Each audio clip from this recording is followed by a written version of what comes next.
If you watch television or movies, oftentimes they will romanticize the idea of friends with benefits, friends who on paper have no intention of becoming a couple, but who like to engage in casual sex with each other. To tell us about this practice and if it is ever a good idea is relationship coach Frank B. Kermit. Frank, thanks for being on the Kelly Alexander Show. Thanks, Kelly. Great to be here.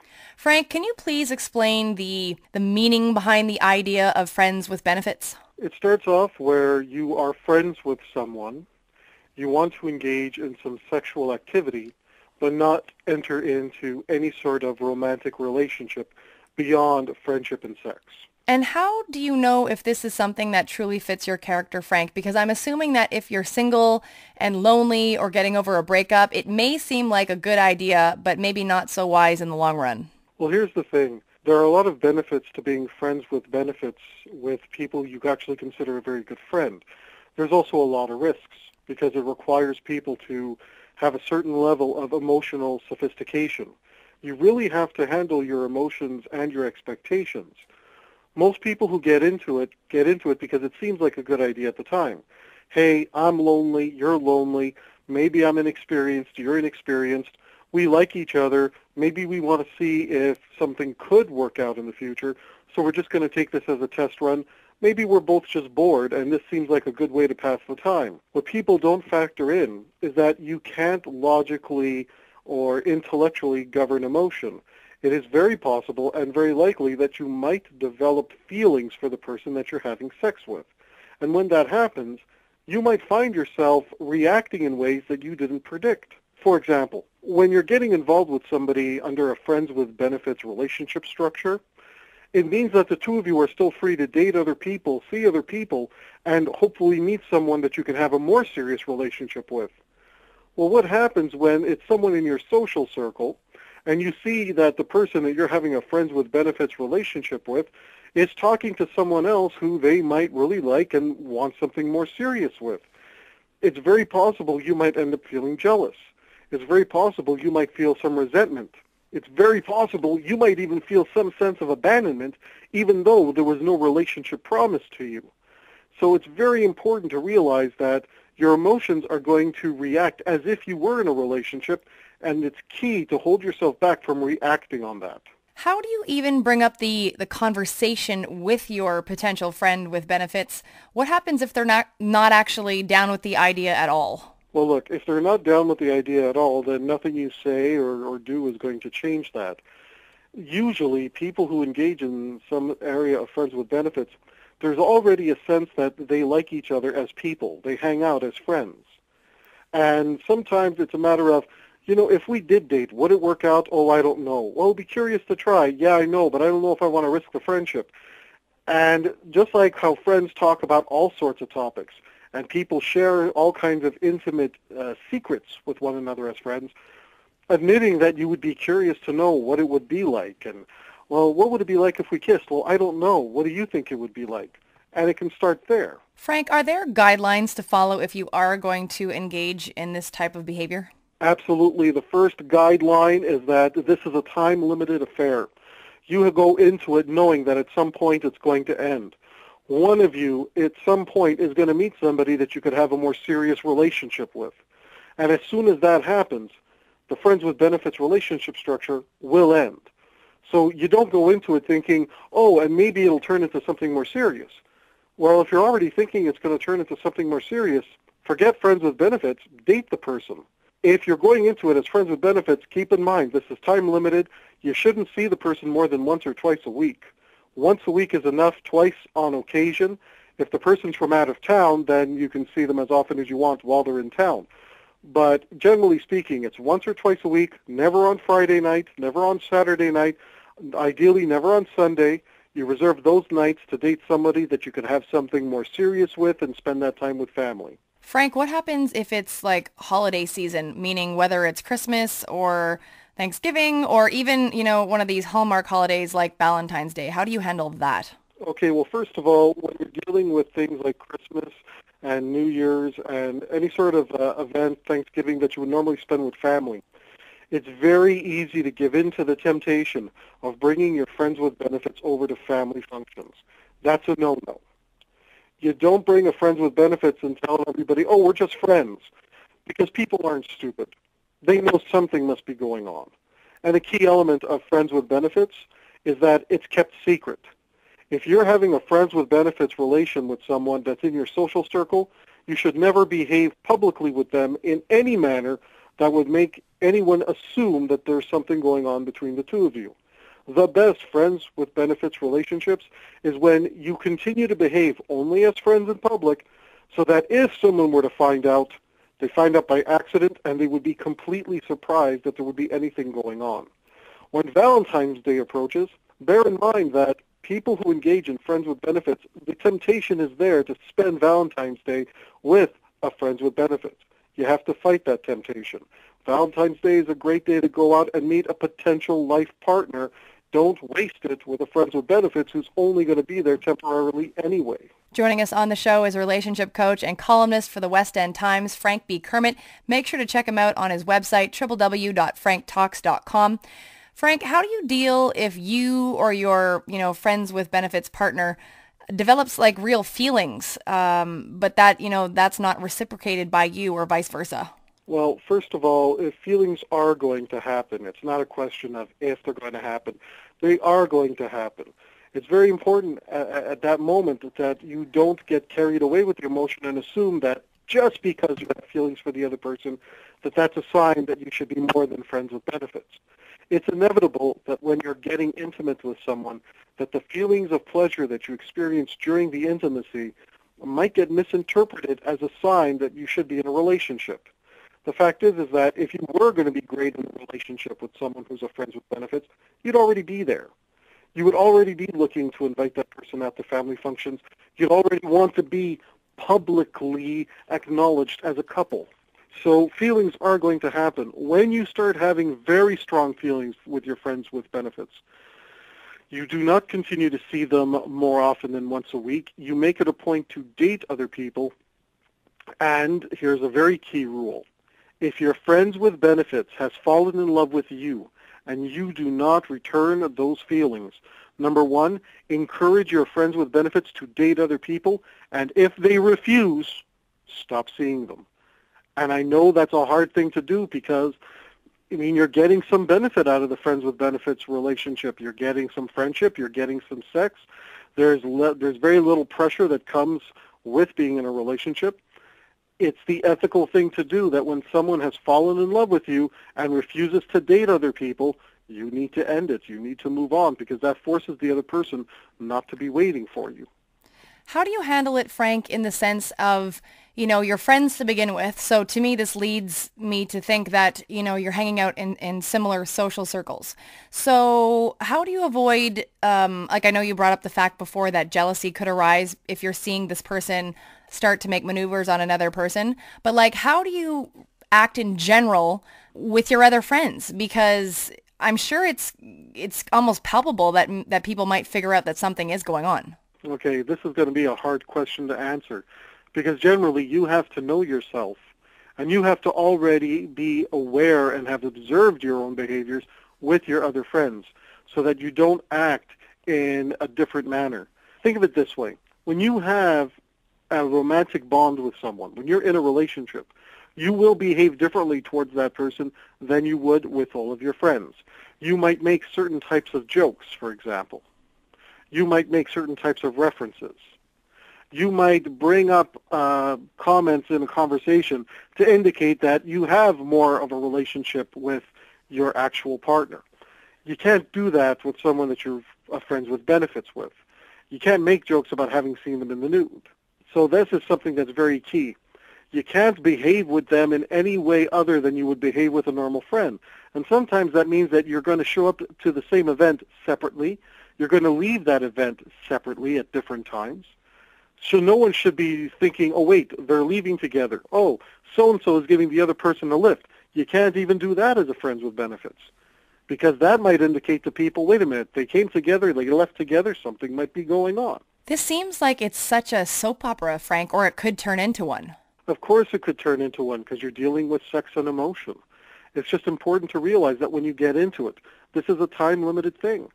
And it's a very good idea that if you're going to experiment with this type of lifestyle, that you get into a certain habit, and that is in any social circle situation. When you have a problem with someone in that social circle, you don't make it a public event for the entire social circle. So let's say you have a friend in that social circle and has nothing to do, there's nothing sexual about it.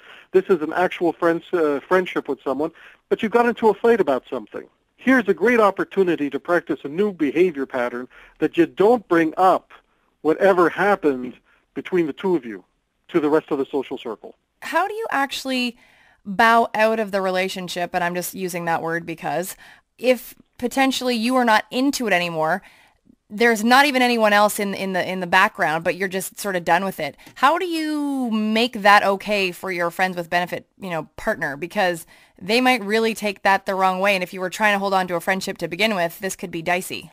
Okay, well, first of all, when you get into a friends with benefits, it's always understood, look, this is a time-limited thing. We're seeing each other once a week. You're my Tuesday night hookup. Let's call it that. It's a Tuesday night hookup. And it could end at any time. When you go into it with those expectations, it's just a question of, it's not a question of if it's going to end, it is going to end. So you both have to be mature. You both have to have a certain level of emotional sophistication so that when it does happen and somebody says to you, I really don't want to spend Tuesday nights with you anymore, I want to move on. We all have things that help us get over relationships.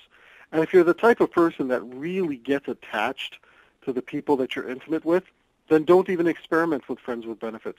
It's not for everybody.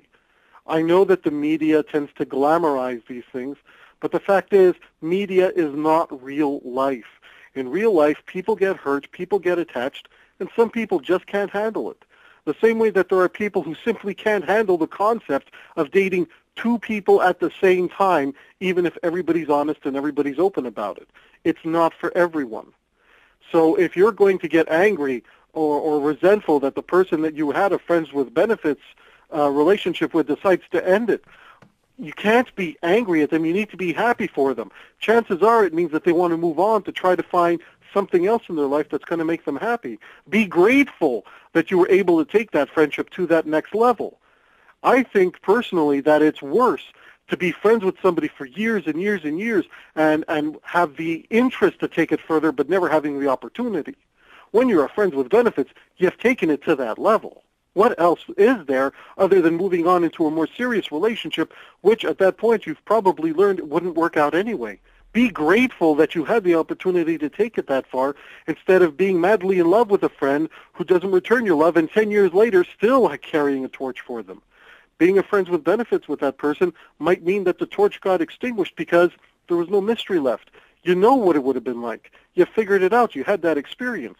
Be grateful, not angry, and wish them well. If you truly care about someone, you want to see them happy, even if being happy means they're not with you. On the show is relationship coach and columnist for the West End Times, Frank B. Kermit. Make sure to check him out, www.franktalks.com. Is it possible that you can start to depend on your friends with benefits, partner, and actually stop going out to meet new people who, could end up as your potential mate? Absolutely. Absolutely. First of all, let's understand something. That most of the time when you get into a friends with benefits situation, maybe you're doing it for educational purposes, you're very inexperienced, and this is a safe way to check out what sex is like, maybe develop a few sexual skills. Sometimes people get into it because it's a great distraction and it's a lot of fun.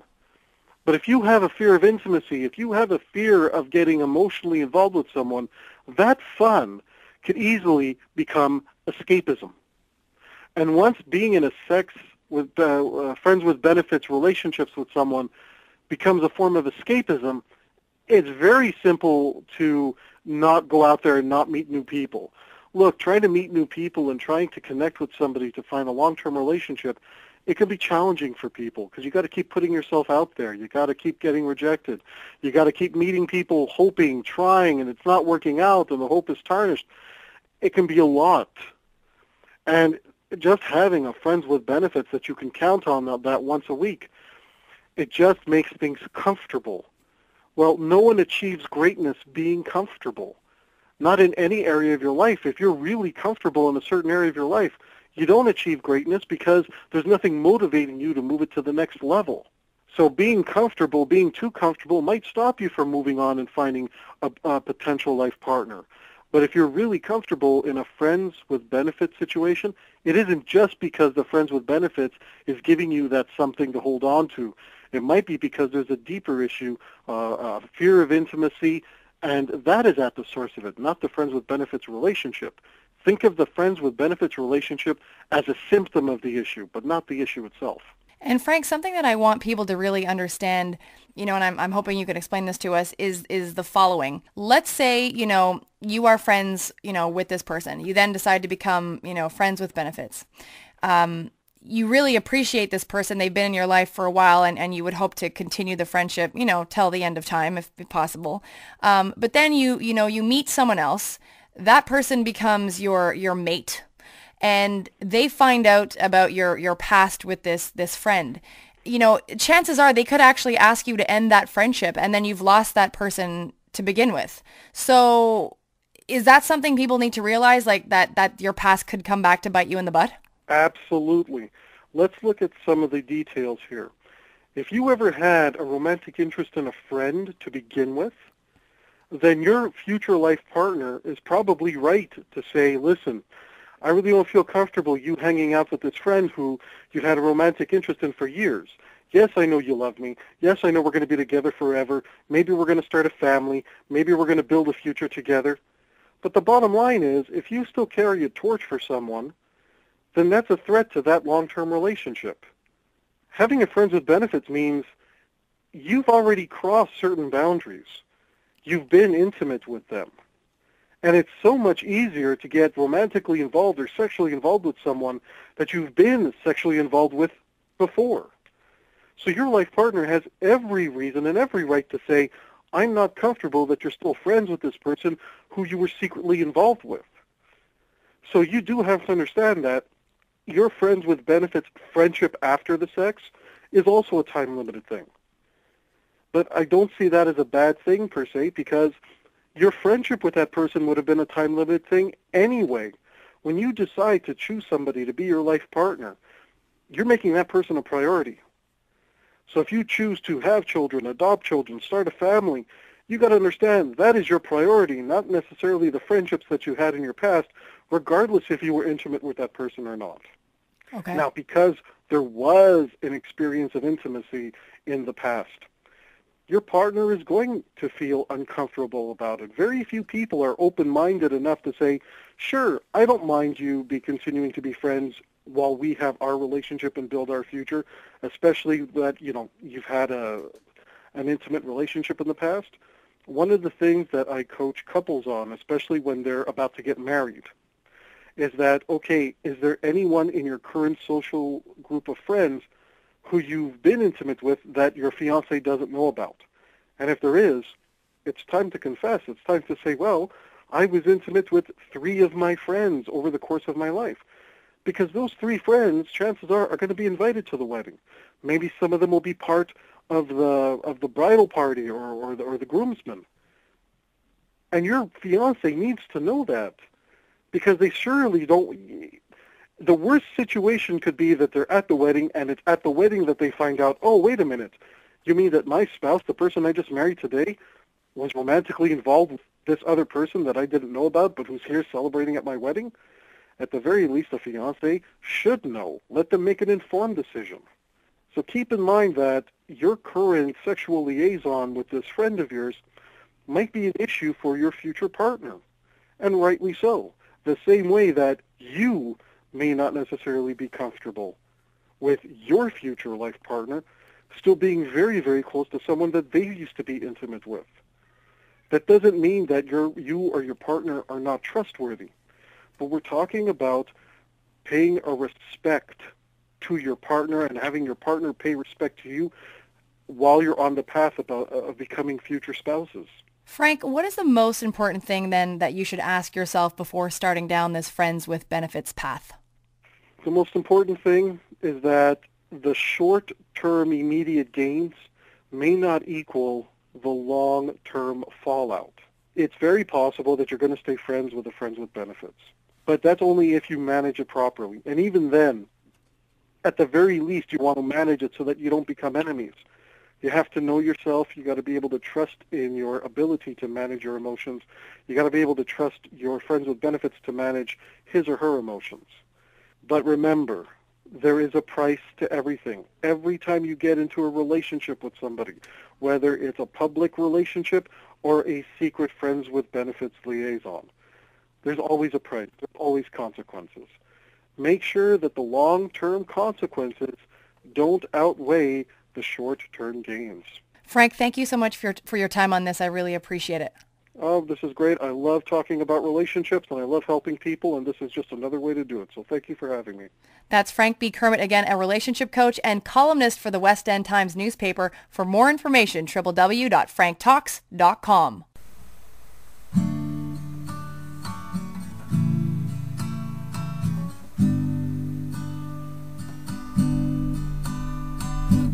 If you need help with your relationships, well, my buddy Frank here has got some tips. Just go to franktalks.com. His advice is better than your mom's, 'cause he knows what you are going through.